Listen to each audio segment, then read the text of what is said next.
Hello everybody. Let me get myself set up here. So, hi, how's everybody doing? I finally got my new camera, so I'm using it for the first time today after kind of playing with it for a little bit, try to figure out how to use it and all that kind of fun stuff. So I'm really hoping this turns out really well. Sorry there hasn't been any videos over the last 2 weeks or so. Had some family in town, and then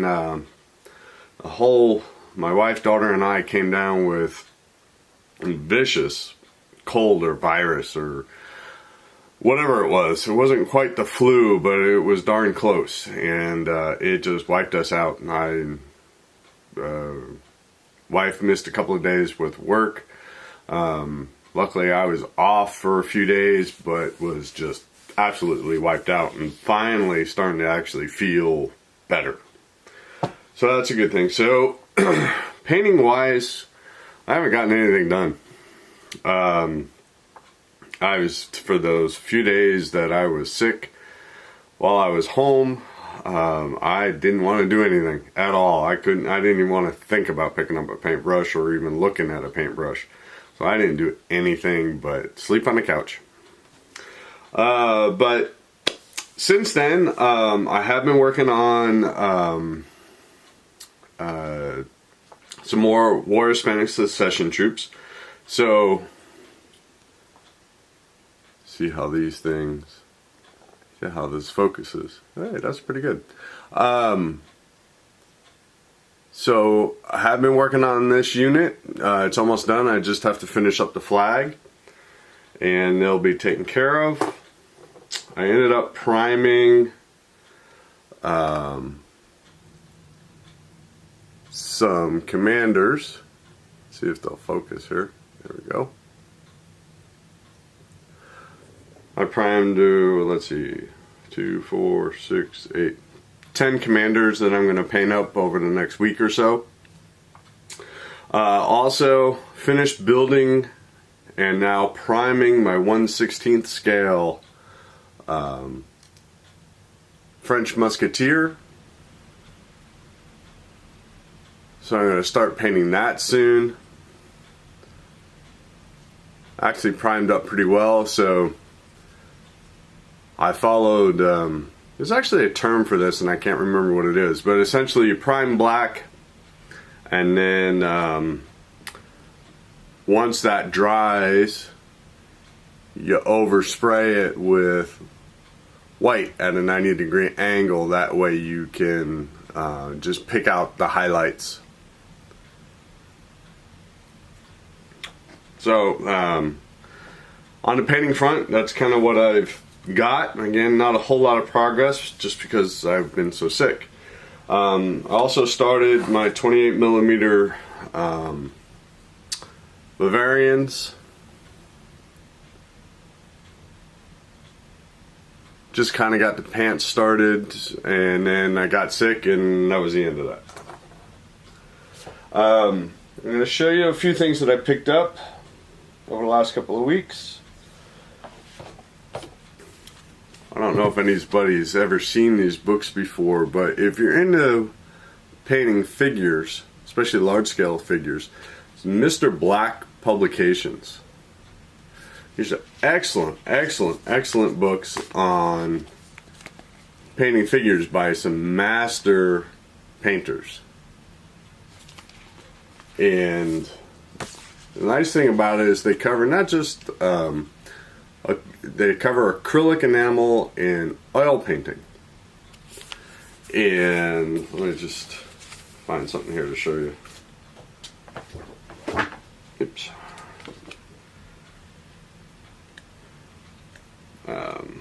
Just find something here. So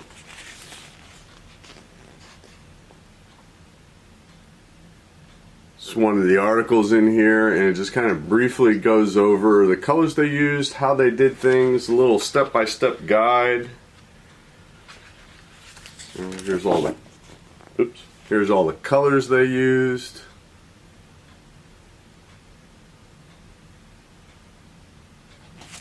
Really, really nice books. If you, they can be picked up here in the United States by a couple of different companies, and then yeah, they can be picked up in Europe and stuff. Also, picked up a new rule set called Sword Point. I'm going to try this out. I have a really decent set of medieval rules called Vows of Iron, which I really, really enjoy. But I heard some good things about this, so I thought I'd pick them up and give them a shot. And this is the Army List book that goes with the medieval arms. So I'm going to give these a try and see how they go. Vows of Iron is a good set of rules. I just wanted something where I can do even larger battles. I have a lot of troops and I really like to be able to get them out on the table.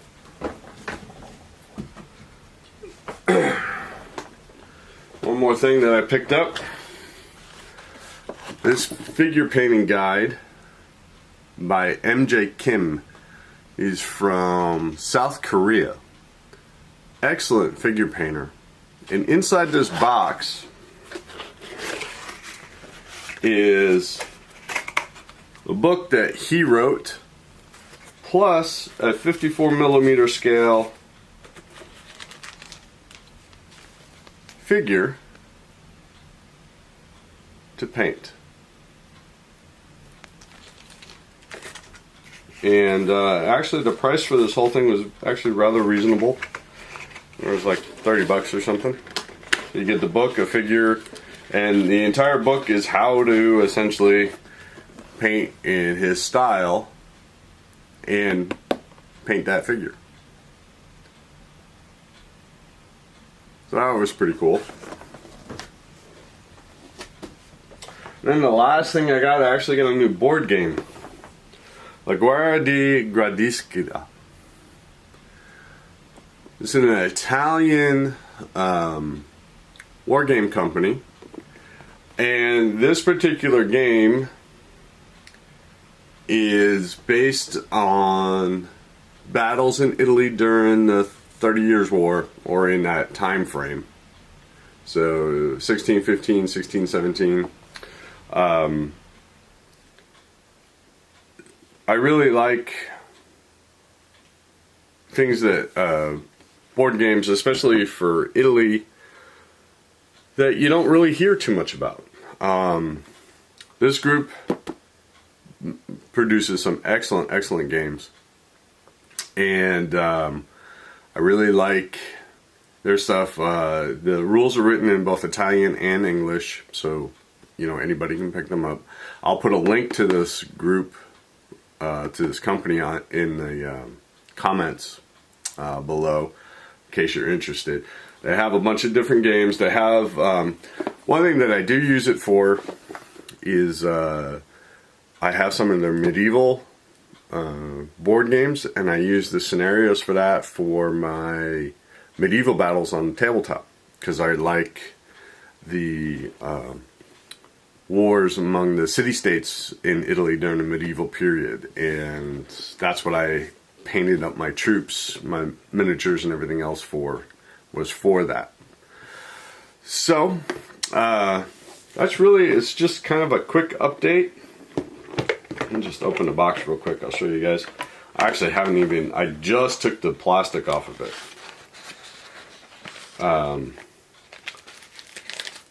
Comes with deck of cards.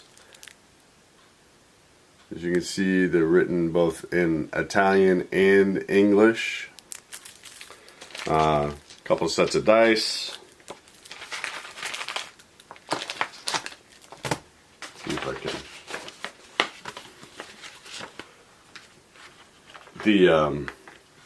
The counters remind me of like the GMT quality counters. Really, really nice. Once I sit down and learn the rules, maybe I'll do a quick video on how to play a turn. And they are double-sided. Got a nice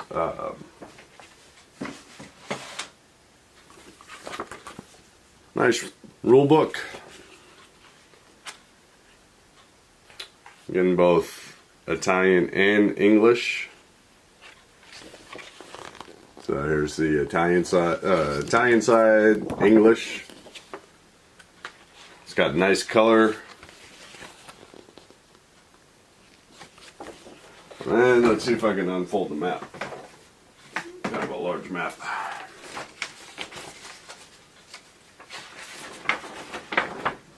There we go. And there's the map. I can't get in any real closer so you can see it, but that's it. So I'll probably do a little, I'll do a video on that in the near future, just on how that plays and everything. So, again, I apologize, I don't have anything really painted. Again, just sick and not feeling up to it. Hopefully next week I'll be able to do a little painting tutorial, especially with the French Musketeer that I'm going to be working on, so I'll have that. And we'll just kind of go from there. I hope everybody's doing well, and you're having a good week. And talk to you again next week. Everybody have a great week. Bye.